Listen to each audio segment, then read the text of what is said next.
वंदे मातरम प्यारे साथियों। आज की क्लास में हम 9 जनवरी के करंट अफेयर्स को देखने वाले हैं और आज की क्लास करंट अफेयर्स की दृष्टि से आपके लिए इम्पोर्टेंट होने वाली है। यहाँ से निश्चित आपके एग्जाम में प्रश्न आ सकता है। हाल ही में पहली बार किस आसियान देश के साथ राष्ट्रीय सुरक्षा सलाहकार स्तर की वार्ता हुई है? तो आसियान देश कौन सा है जिसके साथ राष्ट्रीय सुरक्षा सलाहकार स्तर की वार्ता हुई है? पहली बार मलेशिया के साथ हुई है। भारत और मलेशिया के मध्य पहली बार सुरक्षा वार्ता हुई है यह, और इसका आयोजन कहाँ पर हुआ है? तो नई दिल्ली में इसका आयोजन हुआ है। और इस सुरक्षा वार्ता की अध्यक्षता किसके द्वारा की गई थी? तो जो हमारे राष्ट्रीय सुरक्षा सलाहकार है अजीत डोभाल जी, इनके द्वारा भारत मलेशिया के मध्य जो पहली सुरक्षा सलाहकार स्तर की वार्ता हुई है इसकी अध्यक्षता की थी। और इसका उद्देश्य क्या रहा है? तो साइबर अपराध को कैसे कम किया जा सकता है, आतंकवाद को कैसे समाप्त कर सकते हैं और समुद्री सुरक्षा को कैसे बढ़ा सकते हैं, इस पर यह वार्ता संपन्न हुई है। 3 अभ्यास कौन कौन से हैं जो इंडिया और मलेशिया के मध्य आयोजित होते हैं? हरिमो शक्ति, समुद्र लक्ष्मण और उदार शक्ति युद्धाभ्यास इंडिया और मलेशिया के मध्य होते हैं। मलेशिया की राजधानी क्या है? तो कुआलालंपुर इसकी राजधानी है और रिंगिट यहाँ की मुद्रा है। अगर आसियान की बात करें तो यह साउथ ईस्ट एशिया के जो देश है उनका संगठन है। आसियान की स्थापना 1967 में होती है, 1967 में इसकी स्थापना होती है। जकार्ता इंडोनेशिया में वर्तमान में इसका हेडक्वार्टर है और इसका नवीनतम 11वां सदस्य अभी हाल ही में तिमोर लेस्टे बना है। और 2024 में लाओस की राजधानी वियंतिने में इसकी मीटिंग होती है आसियान की। तो लाओस जो होस्ट था इस बार 2023 में आसियान का। मैत्री और अयुत्या युद्धाभ्यास यह किसके मध्य होते हैं? तो इंडिया और थाईलैंड के मध्य होते हैं मैत्री और अयुत्या युद्धाभ्यास। बोंगो सागर किसके साथ होता है? तो बांग्लादेश के साथ होता है हमारा बोंगो सागर युद्धाभ्यास। और संप्रीति युद्धाभ्यास ये दोनों किसके साथ होते हैं? बांग्लादेश के साथ होते हैं।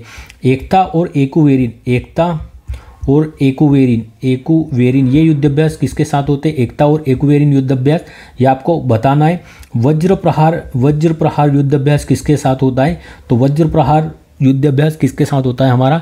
तो इंडिया और यूएसए के मध्य आयोजित होता है वज्र प्रहार युद्धाभ्यास, ये आपको याद रखना है। एकता और एकुवेरिन युद्धाभ्यास किसके मध्य होते हैं ये आपको कमेंट करना है पक्का में। हाल ही में 2025 के गणतंत्र दिवस के मुख्य अतिथि कौन होंगे? तो 2025 में जो गणतंत्र दिवस है 26 जनवरी, उस दिन हमारे मुख्य अतिथि प्रबोवो सुबियांतो होने वाले हैं जो कि इंडोनेशिया के राष्ट्रपति है वर्तमान में।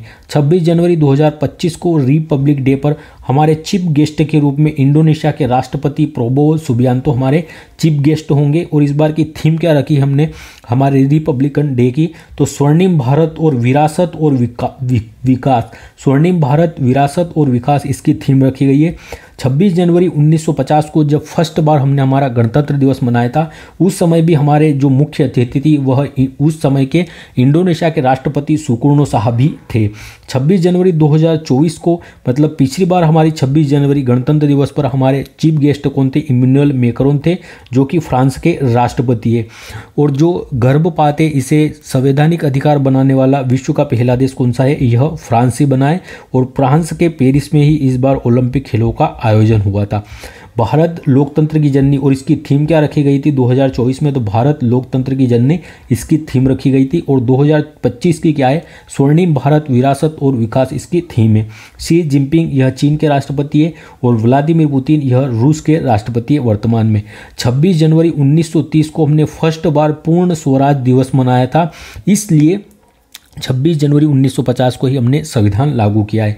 1929 में पहली बार लाहौर अधिवेशन में जवाहरलाल नेहरू की अध्यक्षता में इसका आयोजन होता है। यहाँ पर पूर्ण स्वराज की मांग की गई थी। गणतंत्र कौन देश होते हैं या गणतंत्र किन्हें कहा जाता है? तो जिनके राष्ट्राध्यक्ष वंशानुगत नहीं होते हैं वो गणतंत्र होते हैं। जैसे कि भारत में जो राष्ट्राध्यक्ष है जो हमारे राष्ट्रपति है वह इलेक्टेड होते हैं, वह उनकी नियुक्ति की जाती है। जबकि ब्रिटेन में जो राजा है वह वंशानुगत होता है। तो अगर राष्ट्राध्यक्ष वंशानुगत है तो वह गणतंत्र नहीं होगा। और जिसका राष्ट्राध्यक्ष वंशानुगत नहीं होता है, जैसे भारत यहाँ पर इलेक्शन होता है तो यहाँ भारत गणतंत्र कहलाएगा। इंडोनेशिया की अगर बात करें तो सर्वाधिक मुस्लिम आबादी वाला जनसंख्या वाला देश कौन सा है? तो यह इंडोनेशिया ही। सर्वाधिक द्वीपों वाला देश भी इंडोनेशिया है। इसकी राजधानी जकार्ता है और न्यू संतारा इसकी भविष्य में राजधानी हो सकती है। इसके कौन कौन से द्वीप है? तो जावा, सुमात्रा, बोर्नियो इसके प्रमुख द्वीप है इंडोनेशिया के। इंडोनेशिया में ही कौन कौन से ज्वालामुखी है? तो Mount Merapi, Mount Sinabung, Mount Krakatoa ये ज्वालामुखी कहाँ है? इंडोनेशिया में स्थित है। नेक्स्ट प्रश्न है, हाल ही में शहीद माधो सिंह हाथ खर्चा योजना किसने प्रारंभ की है?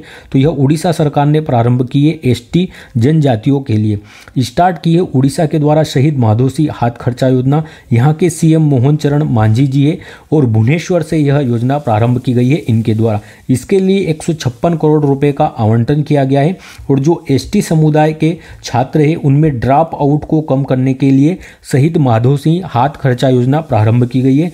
जो एसटी वर्ग है, अनुसूचित जनजाति वर्ग, उनमें जो बच्चे होते हैं उनके स्कूल की जो ड्रॉप आउट दर है यह कम करने के लिए प्रारंभ की गई है। और इसके तहत अगर आप 8th क्लास पास करके 9th क्लास में एडमिशन लेते हैं तो आपको 5,000 रुपये दिए जाएंगे। और अगर 10th क्लास पास करके आप 11th के लिए एडमिशन लेते हैं स्कूल में तो 5,000 रुपये फिर आपको दिए जाएंगे। तो इसमें ST/SC समुदाय के बच्चे उनमें ड्रॉप आउट को कम करने के लिए यह योजना प्रारंभ की गई है। शहीद माधो सिंह कौन थे? तो उड़ीसा में जनजाति समूह के नेता थे और 1857 की क्रांति में इन्होंने जो जनजाति समूह है उड़ीसा का, इन्होंने इनका नेतृत्व किया था। उड़ीसा में अभी हाल ही में सुभद्रा योजना और लाभ योजना प्रारंभ की गई है। सुभद्रा और लाभ योजना 9 जनवरी को ही उड़ीसा में क्या प्रारंभ हुआ है? तो प्रवासी भारतीय दिवस, प्रवासी भारतीय जो आयोजन है सम्मेलन का, इस बार कहाँ पर हो रहा है? उड़ीसा में हो रहा है। यहाँ के प्रमुख त्योहार कौन कौन से हैं? तो नुआखाई, धानु यात्रा और रज पर्व। नुआखाई, धानु यात्रा और रज पर्व यहाँ के प्रमुख उत्सव है उड़ीसा के। और उड़ीसा के तट पर ही कौन सी झील स्थित है? तो चिल्का झील स्थित है उड़ीसा के तट पर। और यह भारत की सबसे बड़ी खारे पानी की झील है चिल्का झील। और भारत की सबसे बड़ी मीठे पानी की झील कौन सी है? तो वुलर झील है मीठे पानी की सबसे बड़ी झील भारत में, जो कि कहाँ है? जम्मू कश्मीर से। और इससे होकर कौन सी नदी प्रवाहित होती है? तो झेलम नदी प्रवाहित होती है वुलर झील से होकर, ये भी ध्यान रखना है आपको। और अगर नॉर्थ ईस्ट इंडिया की सबसे बड़ी झील पूछ ले तो कौन होगी? नॉर्थ इंडिया की सबसे बड़ी झील जिसमें केबुल लामजाओ राष्ट्रीय उद्यान है वह भी तैरता है, तो वह कौन सी झील है? लोकटक झील। कौन सी? लोकटक झील है नॉर्थ ईस्ट इंडिया की सबसे बड़ी लोकटक झील मीठे पानी की। हाल ही में राष्ट्रीय सांख्यिकी कार्यालय द्वारा वित्त वर्ष 2025 में कितने प्रतिशत जीडीपी वृद्धि का अनुमान लगाया गया है? तो राष्ट्रीय सांख्यिकी कार्यालय के द्वारा वित्त वर्ष 2024-25 में हमारी जीडीपी वृद्धि दर क्या रहने वाली है? तो 6.4% रहने का अनुमान है हमारी जीडीपी का। CSO जिसे कि केंद्रीय सांख्यिकी संगठन कहा जाता था पहले, और जो NSSO है नेशनल सैंपल सर्वे ऑर्गेनाइजेशन, इन दोनों को मर्ज करके NSO की स्थापना की गई थी राष्ट्रीय सांख्यिकी कार्यालय की। अब राष्ट्रीय सांख्यिकी कार्यालय के द्वारा ही राष्ट्रीय आय की गणना की जाती है। और इन दोनों CSO और NSSO को मर्ज करके NOSO का निर्माण किया गया। और राष्ट्रीय सांख्यिकी कार्यालय इसका फुल फॉर्म है। और इसके द्वारा राष्ट्रीय आय की गणना की जाती है। इसके द्वारा कहा गया है कि जो वित्त वर्ष 2024-25 है जो अभी चल रहा है वर्तमान में, इसमें वृद्धि दर कितनी रहेगी हमारी? तो 6.4% रहने का अनुमान लगाया है इस वित्त वर्ष में हमारी जीडीपी ग्रोथ। 2023-24 में हमारी जीडीपी ग्रोथ कितनी रही थी? तो जो 8.2% है हमारी जीडीपी वृद्धि रही है 2023-24 में। और जो अभी मार्च 2025 में खत्म होगा तो 2024-25 में हमारी वृद्धि दर 6.4% रहने का अनुमान लगाया है जीडीपी की। जो वित्त वर्ष है 2023-24 इसके मुकाबले 24-25 में हमारी जो कम हुई है जीडीपी वृद्धि दर, यह इसके कारण क्या बताए गए हैं? तो वृद्धि दर के कम होने के कारण है निवेश में सुस्ती आई है भारत में, और जो विनिर्माण क्षेत्र है इसमें कमी आई है। इसके कारण भारत की जीडीपी वृद्धि ग्रोथ कम हुई है, जो 8.2 से घटकर 6.4% रही है। और इसमें कहा गया है कि जो कृषि क्षेत्र है इसमें सुधार हुआ है इस वित्त वर्ष में। नेक्स्ट प्रश्न है अगला, हाल ही में ब्रिक्स गठबंधन का 10वां पूर्ण सदस्य कौन बना है? तो इंडोनेशिया अभी ब्रिक्स का 10वां पूर्ण सदस्य बन चुका है। ब्रिक्स, इसका पहले नाम क्या था? ब्रिक था, और ब्रिक नाम इसे जिम ओ नील के द्वारा दिया गया था। और इन्होंने कहा था कि यह विश्व की तेजी से उभरती हुई अर्थव्यवस्था होगी। जो ब्रिक्स संगठन है, अर्थात जो ब्राज़ील, रशिया, इंडिया और चाइना, इन 4 देशों को मिलकर बना था यह संगठन ब्रिक के नाम से। और यह जिम ओ नील ने द्वारा द्वारा नाम दिया गया था और तेजी से उभरती हुई अर्थव्यवस्था कहा था इन्हें। 2009 में इसका पहली बार जो सम्मेलन का आयोजन यकिंतबर्ग रूस में होता है और इसका दूसरा सम्मेलन 2010 में जोहानिसबर्ग दक्षिण अफ्रीका में होता है और यहीं पर दक्षिण अफ्रीका को भी इसमें शामिल कर लिया जाता है और इसका नाम ब्रिक्स हो जाता है। 2024 में ब्रिक्स की अध्यक्षता किसने की है, तो रूस के कजान शहर में इसका आयोजन हुआ है ब्रिक्स का। 5 नए सदस्य इसमें कौन कौन से शामिल हुए, तो सऊदी अरब, यूएई, ईरान, मिस्र और इथोपिया, ये 5 नए सदस्य देश इसमें शामिल हुए। तो 5 पहले के और 5 अभी के कुल 10 सदस्य हो जाने चाहिए, लेकिन जो ईरान है, ईरान ने अभी अपनी अनुमति नहीं दी है। अर्जेंटीना ने तो स्पष्ट मना कर दिया था इसमें शामिल होने के लिए, लेकिन ईरान ने अभी सहमति नहीं दी है, ईरान की तरफ से हाँ नहीं हुई है, लेकिन ये आगे इसका सदस्य बन सकता है। इसलिए इसमें जो 9 पूर्ण सदस्य देश बन चुके हैं और 10वां इसका पूर्ण सदस्य देश कौन बन गया है, तो पूर्ण सदस्य देश अभी 10वां इसका इंडोनेशिया बन गया है। 2025 में ब्रिक्स की अध्यक्षता कौन करने वाला है, तो ब्राज़ील करेगा ब्रिक्स की अध्यक्षता 2025 में। नेक्स्ट याद रखना, G20 का नवीनतम सदस्य कौन रहा है और G20 की अध्यक्षता इस बार किसने की है, तो G20 की अध्यक्षता इस बार किसके द्वारा की गई है, ब्राज़ील ने इसकी अध्यक्षता की थी G20 की। और अफ्रीकी यूनियन इसका नवीनतम सदस्य है G20 का। इसका मुख्यालय कहाँ पर है, तो इथोपिया की राजधानी में, इसका अदीस अबाबा इथोपिया की राजधानी में अफ्रीकी यूनियन का मुख्यालय है। एशियन डेवलपमेंट बैंक इसका भी नवीनतम सदस्य इजराइल बना है और संघाई सहयोग संगठन इसका नवीनतम सदस्य भी बेलारूस बना है 10वें क्रम का। और इसकी बैठक कहाँ हुई थी, तो अस्ताना में हुई थी, जो कजाकिस्तान की राजधानी है यहाँ पर, और बेलारूस को शामिल किया था। इसका मुख्यालय कहाँ पर है, तो चीन की राजधानी बीजिंग में एससीओ का मुख्यालय है। एनडीबी न्यू डेवलपमेंट बैंक इसका नवीनतम सदस्य कौन बना है, तो अल्जीरिया इसका नवीनतम सदस्य बना है। नेक्स्ट प्रश्न है, हाल ही में थोक मूल्य सूचकांक के आधार वर्ष में संशोधन के लिए किसकी अध्यक्षता में 18 सदस्य वाले कार्य समूह का गठन किया गया है, तो अभी थोक मूल्य सूचकांक के जो होलसेल प्राइस इंडेक्स, इसके आधार वर्ष में परिवर्तन करने के लिए 18 सदस्य के कार्य समूह का गठन किया गया है। तो यह किसकी अध्यक्षता में, प्रोफेसर रमेश चंद की अध्यक्षता में इसका गठन किया गया है। होलसेल प्राइस इंडेक्स अर्थात थोक मूल्य सूचकांक, इसके आधार वर्ष में चेंज करने के लिए, इसके आधार वर्ष 2011-12 से चेंज करके आधार वर्ष 2023-24 से इसे बनाने के लिए जो 18 सदस्यीय कार्य समूह है इसका गठन किया गया है। और 18 सदस्यीय कार्य समूह की अध्यक्षता कौन करेगा, तो जो इसके प्रोफेसर रमेश चंद, इसके हेड कौन होगा, तो जो प्रोफेसर रमेश चंद जी है यह इसके हेड रहने वाला है 18 सदस्यीय कार्य समूह का। और नीति आयोग के सदस्य है वर्तमान में प्रोफेसर रमेश चंद जी। जो होलसेल प्राइस इंडेक्स है यह किसकी गणना करता है, तो महंगाई की गणना में इसका प्रयोग किया जाता है। होलसेल जो प्राइस इंडेक्स है, जो थोक मूल्य सूचकांक है, इसका महंगाई की गणना करने में इसका प्रयोग किया जाता है। जो वस्तु के मूल्य में परिवर्तन आया है वह इसमें काउंट होता है और इसके काउंट करने का कार्य कौन करता है, तो वाणिज्य और उद्योग मंत्रालय यह कार्य करता है।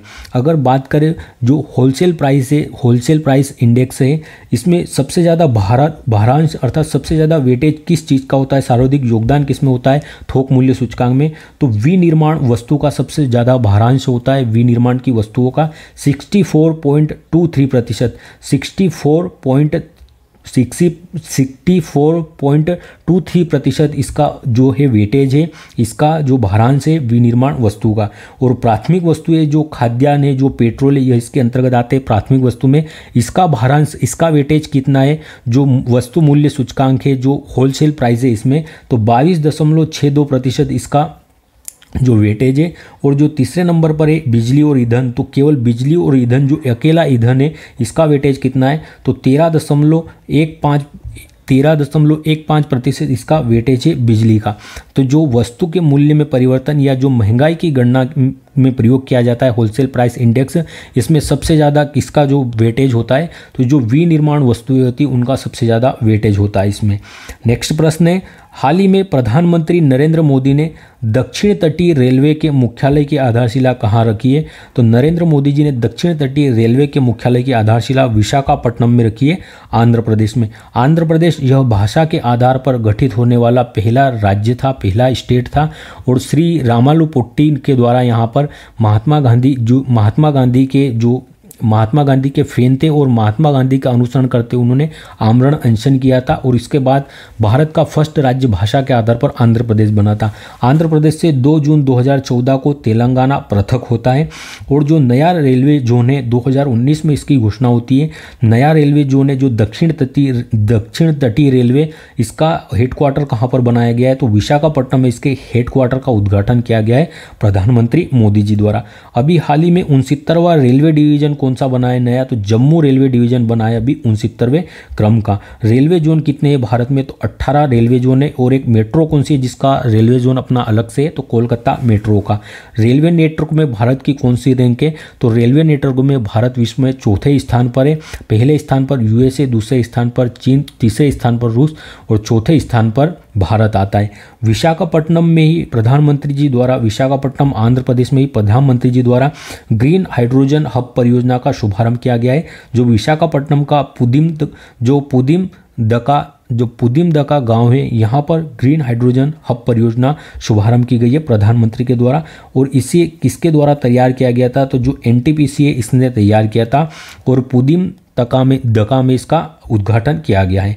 विजयवाड़ा की अगर बात करें तो यहाँ पर भीमराव अंबेडकर जी की प्रतिमा है जिसे हम सामाजिक न्याय की प्रतिमा कहते हैं। आंध्र प्रदेश की राजधानी अमरावती हो चुकी है अब ऑफिशियली। यहाँ के सीएम वर्तमान में चंद्रबाबू नायडू है। यहाँ के डिप्टी सीएम पवन कल्याण जी है जो कि एक्टर है साउथ के। और दीपम 2.0 योजना भी किसने प्रारंभ की, आंध्र प्रदेश सरकार ने प्रारंभ की है फ्री में गैस सिलेंडरों के वितरण के लिए। नेक्स्ट प्रश्न है हमारा, हाल ही में सड़क दुर्घटना पीड़ितों को राष्ट्रव्यापी कैशलेस उपचार योजना के तहत कितनी राशि की वित्तीय सहायता देने की घोषणा की है, तो सड़क दुर्घटना में पीड़ितों को राष्ट्रव्यापी कैशलेस उपचार योजना के तहत 1.5 लाख रुपए की राशि देने की घोषणा की गई है। 1.5 लाख रुपए की वित्तीय सहायता प्रदान की जाएगी। यह घोषणा हमारे जो सड़क मंत्री है नितिन गडकरी जी उनके द्वारा की गई है।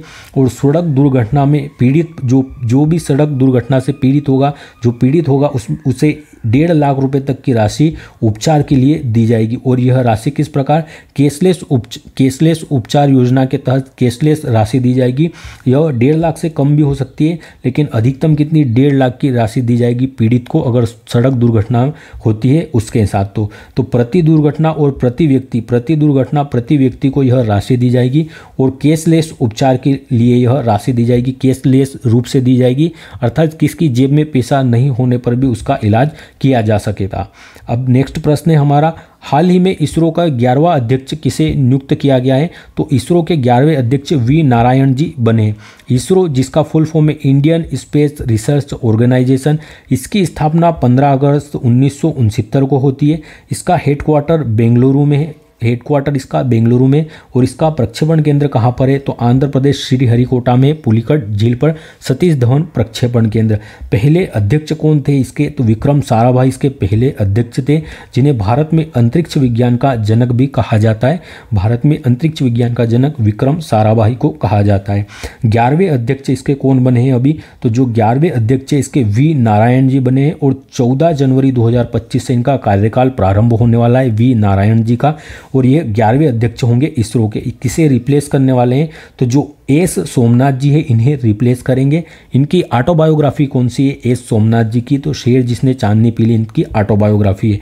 जो इसके वी नारायण जी अध्यक्ष बनेंगे, इन्हें ही अंतरिक्ष विभाग का सचिव भी बना दिया गया है। अंतरिक्ष विभाग का सचिव भी वी नारायण जी को बनाया गया है। और इनका प्रमुख ये किस क्षेत्र में इसने महारत हासिल है, तो रॉकेट के क्षेत्र में इन्हें महारत हासिल है। और जो CE-20 क्रायोजेनिक इंजन का भी हमने परीक्षण किया है महेंद्रगिरी से, उसको बनाने में प्रमुख योगदान किसका, वी नारायण जी का है। यह भी आपको ध्यान में रखना है। नेक्स्ट अंतिम प्रश्न है, देश के 13वें राष्ट्रपति प्रणब मुखर्जी का स्मारक कहाँ बनेगा, तो इनका स्मारक दिल्ली में बनाया जाएगा राजघाट पर। जो राष्ट्रपति रहे हमारे 13वें क्रम के प्रणब मुखर्जी 2020 में इनका निधन हो जाता है। और भारत के 13वें राष्ट्रपति बने थे। यह 2012 से 2017 के मध्य इनका कार्यकाल रहा था राष्ट्रपति के रूप में। और जो प्रणब मुखर्जी है इन्होंने कौन कौन से पद पर कार्य किया है देश में, तो यह वित्त मंत्री के पद पर भी कार्य कर चुके। यह कुछ समय के लिए यह विदेश मंत्री भी रहे और कुछ समय के लिए यह भारत के रक्षा मंत्री के रूप में भी कार्य कर चुके प्रणब मुखर्जी। तो आपको याद रखना है, वित्त मंत्री, विदेश मंत्री और रक्षा मंत्री रहे प्रणब मुखर्जी। 2019 में इन्हें भारत रत्न से भी सम्मानित किया जा चुका है। इन्हें 3 व्यक्तियों को 2019 में भारत रत्न से सम्मानित किया गया था। नानाजी देशमुख, प्रणब मुखर्जी और भूपेंद्र हजारिका, इन 3 व्यक्तियों को भारत रत्न से सम्मानित किया गया था 2019 में। और प्रधानमंत्री ने घोषणा की है कि इनका स्मारक कहाँ पर बनाया जाएगा, तो जो राजघाट दिल्ली में है, यहाँ पर प्रणब मुखर्जी के स्मारक को बनाया जाएगा, इनके समाधि स्थल को। लाल बहादुर शास्त्री, जो इनका समाधि स्थल क्या कहलाता है लाल बहादुर शास्त्री का, तो विजय घाट इनका समाधि स्थल है लाल बहादुर शास्त्री का। 2019 में नानाजी देशमुख, भूपेंद्र हजारिका और प्रणब मुखर्जी को भारत रत्न से सम्मानित किया गया था। इस वर्ष कितने 5 व्यक्तियों को सम्मानित किया गया है। कर्पूरी ठाकुर, लाल कृष्ण आडवाणी, PV नरसिम्हा राव, चौधरी चरण सिंह और MS स्वामीनाथन, इन 5 व्यक्तित्व को भारत रत्न से सम्मानित किया गया है 2024 में। ये 2024 में आपको याद रखना है। धन्यवाद, जय हिंद। अगर क्लास अच्छी लगी हो तो लाइक ज़रूर करना, और अगर क्लास आप अंत तक देखते हो तो क्लास आप अंत में कमेंट भी कर सकते हो। आप कमेंट जरूर करके जाइएगा, इससे आपका कुछ नहीं जाने वाला है कमेंट करने से, लेकिन मेरा हौसला ज़रूर बढ़ेगा, तो कमेंट करिएगा। धन्यवाद, जय हिंद।